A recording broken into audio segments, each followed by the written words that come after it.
I feel like my community knows me more than I even know myself nowadays. I guess you can say it is oversharing to some extent.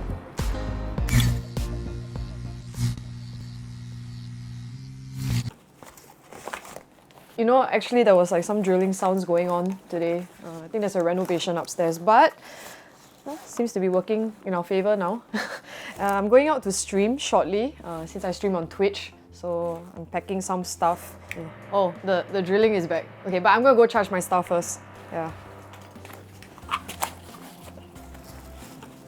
I would consider myself a variety streamer. When I started streaming was because I wanted to record down like videos of this game I played, which is Dota 2. Then I only really got serious and I did full time when I did like a competitive game I played called Hearthstone. When I was playing, I think I had quite a good placement. At that time, I was like quite happy with what I achieved, so I decided, hey, like why not just do something more for myself. 69 deaths, guys. We did it at 69 deaths, guys. I started with this organization called Resurgence. I was one of the first streamers that started with them. When you first started out full-time content creation, you know like there's not a lot to gain because you don't know like what the future is going to be like. But I think they kind of helped ease my worries a little bit by not only supporting me on a big scale but also financially as well. My last year birthday, I drew everybody who gifted subscriptions on Twitch or has donations, right? So they gave it to me as a present. So I decided to like commemorate it by drawing their names on a shirt. So I actually wore this shirt once when I went out, yeah. This is actually me. I have an emote that looks like this. At one point, there was the top 10,000 streamers in the world who had like an income leak, and I was 7,302. So at that time, a lot of people were making fun of this by using like hashtag, like hashtag what number on our titles. So everyone knew like what number we were. Number 23, please don't talk until I address you. Okay, my bad. Sorry about that, sir. I think as someone who has been streaming almost non-stop for like the past 3 years, there are definitely days where I do get burnt out and tired. So I think it's very important for people to take breaks. But if I have no choice and I really have to power through days that I don't want to stream, I think I have the willpower to do it, but I know inside it's like, I'm like, I don't feel like doing it. But sometimes I think it's all about the professionalism. You still have to show up. I guess like that is one of the sacrifices that as a content creator you do have to make sometimes.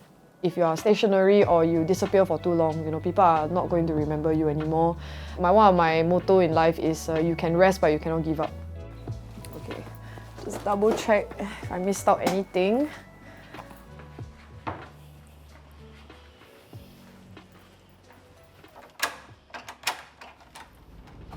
How I started gaming was that my brother, he taught me how to play games since I was a kid. I guess at some point, I made a plan, like those PowerPoint slides, I show my family like, oh, this is like what I want to do. Then my mom, she was like looking through, then she asked me like a lot of questions. I gave her a timeline on how long I was going to do it. And then she said, okay, you can try. I'm sort of like an introvert, like people don't really see it, but like I am extroverted when I need to be. We completed a 1,000 USD goal. So I do get very nervous and anxious when I'm like outside by myself and I'm like, streaming. I do have like a group of friends who are doing the same thing as me, like online. I think when I started to collab with all my friends, I kind of got over the fear. Also, I try to mostly be in my own world. So I try to focus more on the community than like what's going on around me. So like these are things that I never thought I would do on stream, but it all happened. So like that's why they feel like a lot closer to us. When you watch your old streams, do you regret anything you did?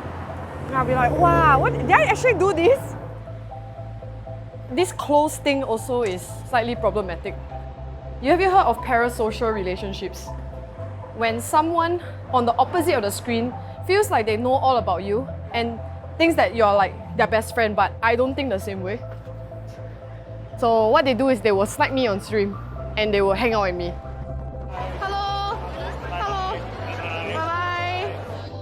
It happens very often in Singapore because if someone wants to come and find me right now, they only need like 20 minutes to come and find me. Take a cab, oh.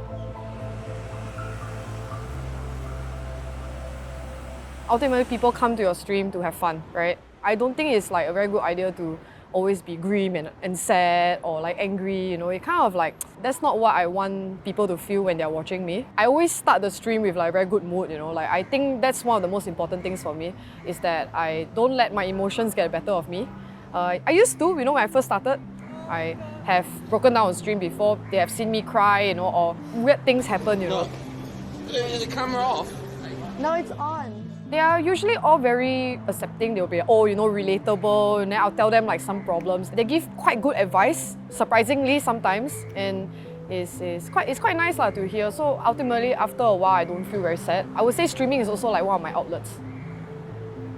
If I can remember myself 3-4 years ago, before I started this, I don't think I would be as confident as I am right now. Like, I feel like streaming has helped me like become a better person, you know. I became like more dynamic, more creative, more outgoing. Peak period, like nowadays I think called school holiday, you see a lot of like students. I do lose myself in the process, like when I'm not streaming, like how do I like react as per normal, right? Oh my god, guys, there's like this. The initial part about my identity and what I wanted to be was kind of challenging, but over time I think I start to get used to it. Will you say your life now is like basically your job? Yeah, I think for most of the part, yeah. Since I do like outdoor streaming especially, it would be kind of weird if I just go there strictly just for holiday, you know. If I'm going to this country, I must stream, right? In a way, I prioritize like my community's interests over my own in certain ways, you know. Making the content, doing stuff with the community is still pretty fun overall, because I get to discover places I've never discovered. I think like the most challenging thing for streamers is about the amount of people who are watching you. When I first started, I had maybe less than 10 people watching me. But at that time, I didn't really think too much about the numbers because it was a hobby. But then surprisingly, like after it became like a career, then I start to notice all these things. Not everyone is going to be available for you 24/7 to watch the stream. It can be quite taxing, but I just constantly work towards what I need to work to. I have set some goals in the past and I do manage to hit them. I think that's what's important, like, you know, taking baby steps towards like growing something big. I'm pretty sure at some point a lot of people in my industry will have also thought about quitting. Because, you know, like we usually hit like certain walls or hurdles. We might not be lucky enough, or we might not be doing something right. I think it's very important to have a good circle of friends that you can really talk to about this, you know, like who can really encourage you to rethink decisions lah. And I think that's how it helps to keep most of us going. Yeah. I do have like a hidden timeline for myself, but if I can keep streaming, I will just keep doing it. Live streaming does have a little bit of a shelf life. I don't think I will see myself streaming when I'm like an old grandma. I have some other plans in mind to move on to other things or bigger things.